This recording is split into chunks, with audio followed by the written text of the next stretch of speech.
Be with us here on RT. Our top story in Libya, government forces are turning up the heat on Colonel Gaddafi's remaining supporters. Defiant loyalists are making a last stand in three key cities. Sirte, Bani Walid and Sabha have been under heavy assault for more than a week, with reports Gaddafi and his sons could be hiding out there.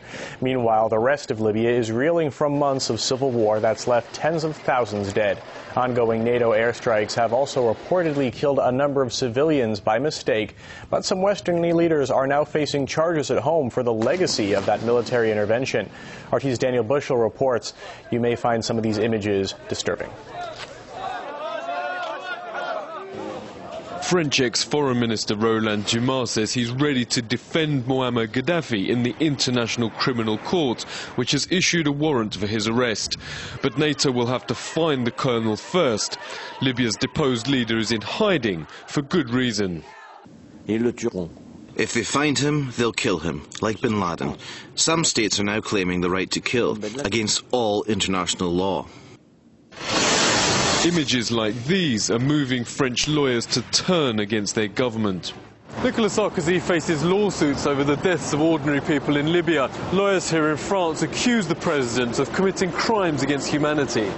This lawyer calls the Libyan war a new Vietnam, where the US sprayed tens of millions of litres of toxins on crops in the 60s and 70s, causing brain disorders, miscarriages and birth defects to this day.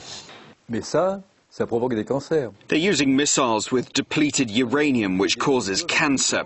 In Tripoli, I saw people crippled by NATO attacks, office workers who have nothing to do with the fighting.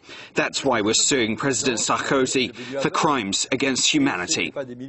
NATO first denied bombing this residence, where 13 civilians, including 4 children, died. It then called the place a military command centre. This journalist went to see what it really housed. Books, video Spider-Man, toys and cultural books and everything. Nothing military. In another attack, Khalid Awidi's wife, a child and grandchildren were reportedly killed in their home. NATO's accused of deliberately waging a campaign of terror.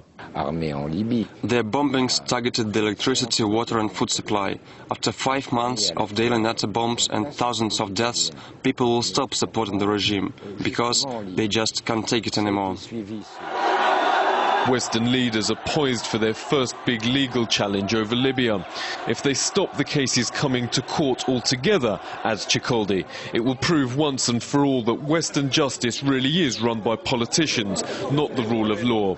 Daniel Bushell, RT, Paris.